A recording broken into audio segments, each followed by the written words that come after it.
Nagulat sa Alexandra habang may binabasang papeles nang maramdaman niyang may nakatayo sa harapan niya. Nanlaki ang mga mata niya na makilala ito. Richmond? Hindi siya makapaniwala na nasa harapan niya ang lalaki. Anong ginagawa mo dito? Kasama ko si Bianca. Naroon na siya sa loob.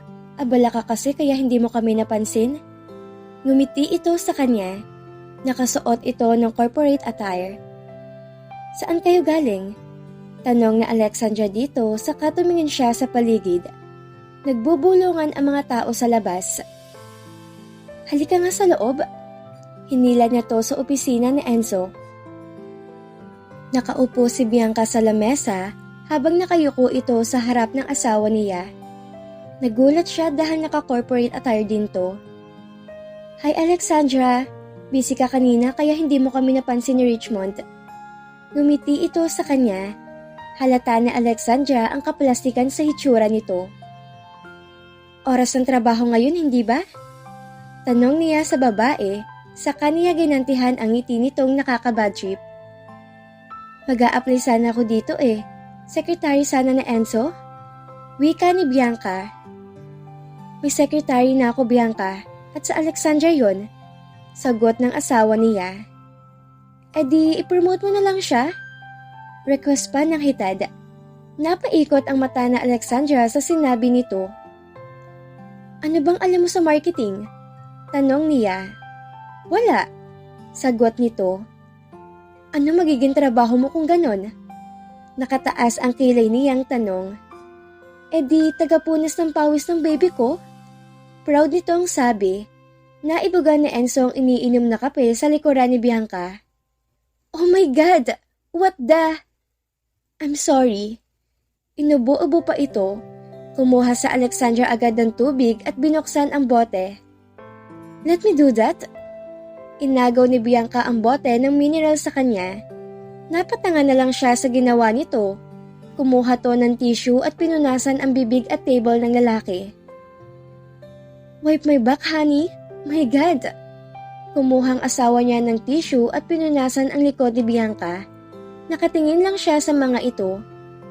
Are you okay, Alexandra? Bulong ni Richmond sa kanya. Yes. Bakit parang gusto mo atang sakmalin si Bianca? Napatawa ito. It sees beyond your eyes? What's wrong? Nothing. Saka na Alexandra tong initian. Gutom lang to? Gutom na ako? Mataas ang boses na sabi niya. Okay, let's eat.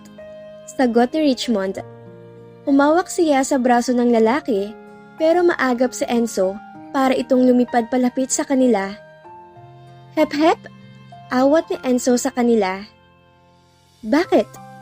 Nakakunot ang noo na tanong ni Richmond. Lalabas kayo ng ganyan? Paano kapag nakita kayo ng mga tauhan namin sa labas? Anong iisipin nila? Sabi ni Enzo sa kanila.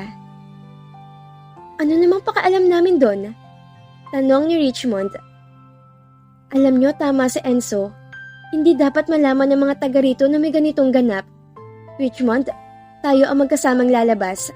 Hayaan mo muna silang magkasabay. Sang-ayon ni Bianca kay Enzo.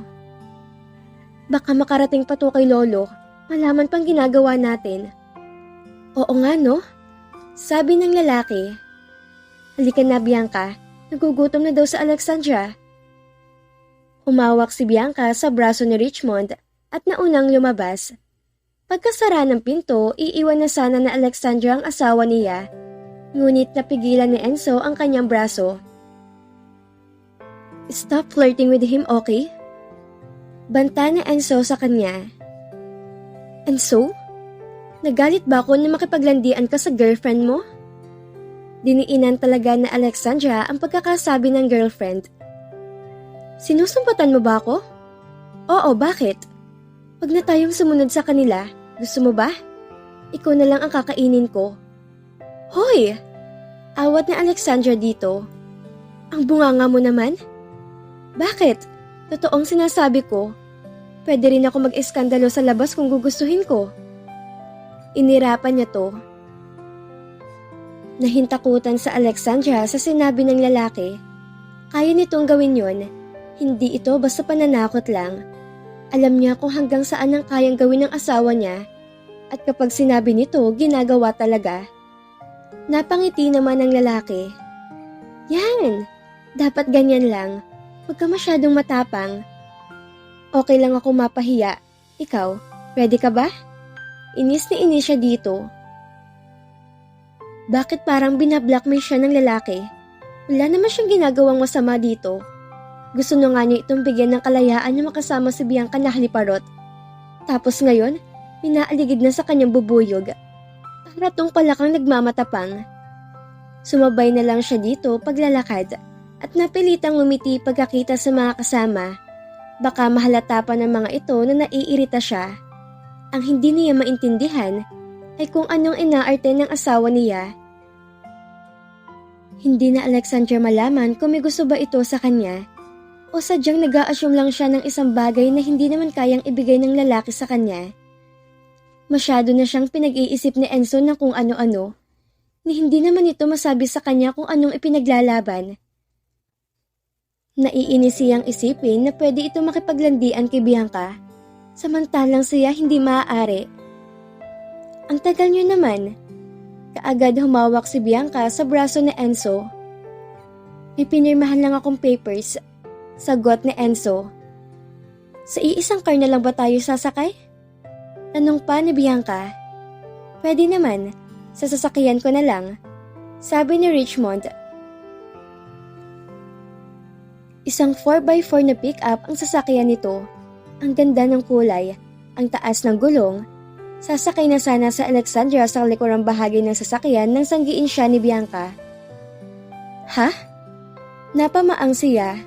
Oops, sorry, my bad. Ako na lang dito, dyan ka na lang sa harapan. Sabi nito na nauna nang sumakay. Kasunod niya sa Enzo. Sumakay ka na. Utos nito sa kanya. Babe, hindi ka ba tatawid sa akin? Tanong ni Bianca. Maiksi kasi ang palda ni Alexandra. Conscious siya kapag umaangat.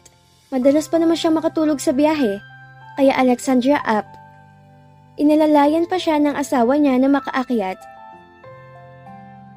Mas okay na nga dito sa Enzo sa harapan para gentleman's rules ba? Nakangiting wika ni Richmond. Napanguso naman si Bianca sa katiningnan sa Alexandra ng masama. Inirapan niya ito. Akala mo magpapatalo ako sa'yo? Well, dalawang lalaki ko ngayon. Nag-uusap sina Enzo at Richmond ng tungkol sa mga business at makakilala nilang mga tao sa business world. Napag-alaman nila na minsan na silang nagkasama. Iba pa noon ang screen name ni Richmond. Hindi nito dati ginagamit ang totoong pangalan nito. Kaya pala iniisip nila na magkakilala na sila. Naging macho lang si Richmond at naging mature naman si Enzo. Malapit lang naman ang restaurant na pinuntahan nila. Fine. Dining yun. Kaya bukod sa mga naka-corporate attire, marami dito naka-dress or gown. Pagmamay-ari naman to ng kaibigan kong si Milan de Gracia. Milan de Gracia? Sabay na sabi ni Richmond at Enzo. Kilala mo siya? Tanong ni Richmond sa kanya. Yes, second cousin ko siya. Sagot naman ni Enzo. Doon na natawa ang dalawa. Marami pala tayong friends in common? Sabi ni Richmond. Yes, kaya nga baka sa susunod magkasama pa tayo sa isang event. Wika naman ni Enzo. Sir Enzo? Isang lalaking naka-uniforme ang lumapit sa kanila. Kayo nga, ako to si Bruce. Oh, kamusta ka na? Mukhang naasenso ka na ah. Nakangiting bati ni Enzo. Si Milan. Wala po sir, may pinuntahang guesting. Table for 4 po ba? Ang nakakatawa, parang hindi na sila kasama ni Bianca. Ang mga ito na lang ang nagkukwentuhan. Ayaw na Alexandra namang kausapin ng babae at baka masampal niya lang to. Hanggang matapos sila, nagmukha lang silang wallflower ng karibal. Maraming pinag-usapan ng dalawang lalaki na hindi naman niya mga kakilala. Naisipan niyang maghikab. Inaantok na ata sa Alexandra. Puna ni Richmond. Uwi na ba tayo? Tanong ni Enzo. Pwede? Sagot ni Alexandra. Oo, i-drop by na lang natin sila sa office para makuha mong sasakyan mo. Punta tayo kay Ali? Yaya pa ni Richmond sa asawa niya. Pwedeng sumama? Request ni Bianca sa mga lalaki. Naku, bawal ang babae dun. Kaya hangouts lang yun ng mga lalaki. Sagot ni Richmond kay Bianca. Ang dami niyong alam? Sawata ng babae sa dalawa. Okay ka lang ba? Or okay lang ba sa'yo? Tanong ni Enzo. Okay lang. Alexandra? Tawag sa kanya ni Bianca matapos silang ihatid sa opisina ng dalawa. Sana wag mong agawin sa akin sa Enzo. Mahal ko siya. Tiningnan na Alexandra lang to, saka pinaibis na ang sasakyan. Ayaw niya makarinig ng mga kadramahan na tanging sa TV na lamang nangyayari. Iniwan niya ang babae na nakatayo sa parking lot. Bahala kang maglakad. Nabubuisit si Bianca kay Alexandra. Binigyan nga siya ng trabaho, ngunit associate lang siya. Malayo ang opisina niya sa opisina ni Enzo. Nakatoka siya sa pag-entertain ng mga bisita. Kung hindi nga lang siya natatakot na baka mapalayo ang loob ni Enzo sa kanya, hindi na siya magtatrabaho. Total, binibigyan naman siya ng allowance ng lalaki. Ngunit noong nakaraan, ay nagtataka siya. Wala na siyang natanggap buhat sa lalaki at kailangan niyang malaman kung bakit. Pinuntahan ni Bianca si Enzo ng maaga sa opisina. Wala sa Alexandra sa labas. Pati lamesa nito ay wala na doon. Napangiti siya. Ma'am? Sinabi ko naman sa kanya na kaya ko siyang ipagtanggol kay Enzo. Kinakausap ni Bianca ang sarili. Nakita niyang isang assistant doon. Nasaan na sa Alexandra? Okay lang. Alam kong aalis na siya dito. Nakapag-usap na naman kami nun. O siya, umalis ka na dyan at ang pangit mo? Pagkataboy ni Bianca sa babaeng kausap, lumayo itong bubulong-bulong. Nagpaganda pa siya at nag-ayos ng damit. Ibinaba pa niya ang botones ng damit niya kahit maliit ang kanyang boobs. Tumingin pa siya sa salamin na bintana bago pumasok sa opisina ni Enzo. Nagulat ang mga naroroon, partikular na sina Enzo at Alexandra. Dalawa nang lamesa sa loob. May mga nag-aayos doon na sa tingin ni Bianca ay ina-assemble ang lamesa. Anong ginagawa mo dito? Tanong ni Enzo sa kanya. I know naman na hindi mo ako matitiis. Okay naman sa akin kahit hindi bagong lamesa. Yumakap pa si Bianca sa lalaki.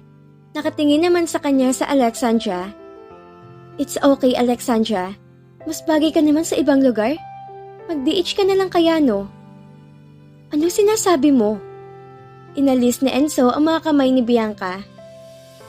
Alam kong kukunin mo rin akong sekretary mo. Kaya nga may bagong table, hindi ba?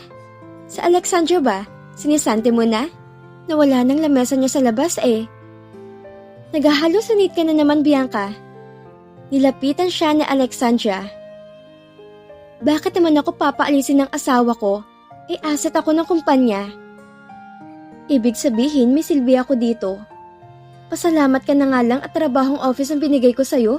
Dahil kahit cleaner ata, hindi ka papasa dito. What do you mean?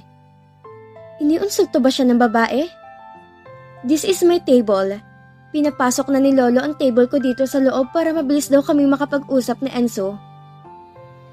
Totoo ba yun? Tanong ni Bianca sa lalaki. Tumango lang ito at nagmadali siyang tumakbo saka umalis ng opisina. Grabing humiliation ay napapala niya doon. Harap-harapan na siyang binabastos na Alexandra na parang okay lang kay Enzo. Hindi niya ito matatanggap. Umuwi si Bianca upang gumawa ng isa pang plano. Patutunayan niyang kaya niyang i-manipulate si Enzo. Bakit ba kailangan pa natin magsama sa kwartong to? Okay na naman ako sa labas. Tanong na Alexandra kay Enzo. Paano kung dumating si Bianca? Ayaw mo nun, hindi na tayo makikita sa labas kahit pa dumating si Richmond. Sagot ni Enzo, habang nakayuko sa papeles na binabasa. Aba, magaling. Parang ang planong talaga ay magkaroon kami parehas ng side chick. Minsan, gago din tong sa Enzo na to. I mean, madalas tong gago. Napatingin sa Alexandra sa mga nag-a-assemble ng lamesa. Napabuntong hininga siya. Walang kaabog-abog na bumukas ang pinto. Nagulat pa sila sa presensya ni Bianca. Pakendeng-kendeng pa itong lumapit kay Enzo, saka hinalikan ng asawa niya na gulat sa ginawa ng babae. Alam kong hindi mo ako matitiis, so ako ng sekretary mo? Walang kagatol-gatol na tanong nito kay Enzo. Paano ka na, Alexandra? Ha? Napaisip siya sa sinabi ng babaeng lintana ito. Diba? Ililipat na ako dito? Saan ka? Mag-DH ka na lang kaya? Enzo, pakasabihan niyang babaeng yan at naghahalusinate na ata. Sabi ni Alexandra sa asawa. Bianca, ano bang ginagawa mo dito? Tanong ng lalaki. Ang boring kasi dun sa opisina namin eh. Hoy, pasalamat ka nga't sa office kita nilagay. Kahit cleaner hindi ka qualified. Okay lang, Alexandra. Ramdam kong inggit sa katawan mo. Chupi, at least mawawala ka na sa paningin ko. Naku, napakakapal pala ng mukha nito eh. Napailing na lang sa Alexandra. Hindi ako aalisin ng kumpanya. Asat ako dito. At ito, table ko to. Ano namang masamang hangin na nagsabi sa'yo na table mo to?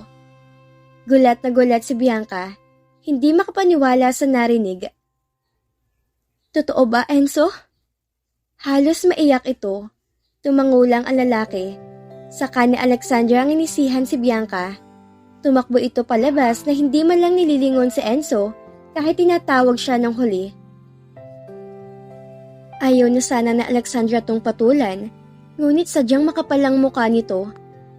Tiningnan siya ni Enzo. Bakit mo naman siya ginanon? Napahiya yung tao. So, okay lang na ako yung mapahiya, ganon? Tinaasan niya ito ng kilay. Alam mo namang impulsive si Bianca, Alexandra. Ang tanda na nun, matanda pa nga sa akin yun eh. Tapos parang kailangan ko siyang i-baby? Ano to? Babysitter tayo? Hindi yan ang ibig kong sabihin. Ano? Na dapat lagi nating pagbigyan ng hallucination ng jowa mo? Di sana siya yung pinakasalan mo't hindi ako. Napapagod din akong umunawa, Enzo. Ang PC ko para kay Bianca isang dangkal na lang.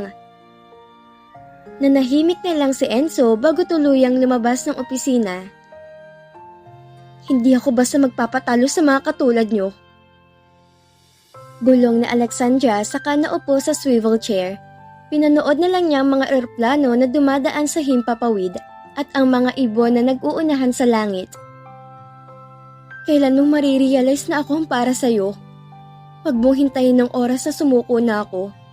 Sana, bago dumating ang araw na yon na malapit na akong sumuko, matutunan mo na akong mahalin. Napapikit siya at hindi na namalayan ang mga luhang naglalanda sa pisngi buhat sa kanyang mga mata. Masakit talagang umibig, lalo na kung hindi na nga masuklian, hindi pa napapansin. Hindi pa ampat ang tubig na maalat na nagbuhat sa kanyang mga mata. May bukal ata sa loob niyon at tuloy-tuloy ang paglabas ng maraming luha. Nanlalabo ang kanyang mga mata dahil sa pagkabasa. Napalunok siya. Alexandra, kaya mo pa ba? Tanong niya sa sarili. Nasa gitna si Enzo ng meeting nang tawagan siya ng unfamiliar na number. Nag-excuse siya sa mga kausap upang masagot ang nasabing tawag. Bigla siyang kinabahan. Kahit sa Alexandra ay hindi mapigilan si Enzo sa pag-alis. Tinakbo niya ang kanyang kotse at kulang na lang ay kanyang paliparin. Enzo, nasa hospital kami ngayon. Natagpuan ng kasambahay namin na naglaslas ng pulso si Bianca. Nasa kritikal na lagay pa siya ngayon. Masyado na siyang depressed itong mga nakaraang araw. Ayaw naman niya magsabi ng problema niya sa amin. Sana mapuntahan mo siya. Boses ng ama ni Bianca. Ito ang umalingaw-ngaw na tinig sa kanyang utak. Sa pangalawang pagkakataon, napahamak ang babae dahil na naman sa kanya. Gugustuhin niya bang mawalang babaeng 3 taon na niyang minamahal? Minamahal ba o minahal? Naguguluhan na rin si Enzo. Parang alam niya, sa ngayon ay kailangan siya ni Bianca. Hindi na Enzo alam sa sarili niya kung bakit biglang nahati ang puso niya. Alam niya ang responsibilidad niya kay Bianca, pero kumakatok sa pintuan ng kanyang puso sa Alexandra. Hindi man lang siya nagselo sa makakilalang lalaki ni Bianca, kahit pa hinahawakan ng mga ito ang babae. Ngunit sa Alexandra, kay Richmond, para may kumukurot na kung ano sa puso niya na hindi niya maipaliwanag. At dito na po nagtatapos ang kabanata ng ating kwento. At sana'y muli niyo po akong samahan sa mga susunod pang kabanata. Maraming salamat po. Keep safe everyone!